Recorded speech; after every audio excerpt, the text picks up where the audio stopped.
araw ng linggo po ngayon, kaya araw ng pasisimba. Ang init dito.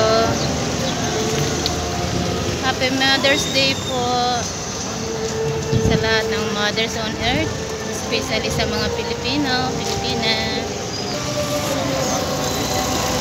sa aking mga kapatid ko na mga nanay. Happy Mother's Day. Ayan, tapos na po ang misa at punta muna saglit kung saan dyan at uuwi na rin. Ayan guys, bye bye, God bless you all. Happy Mother's Day again.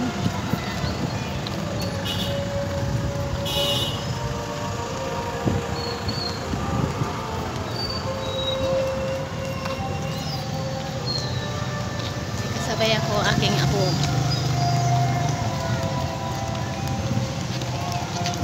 Happy Mother's Day. Happy Mother's Day po.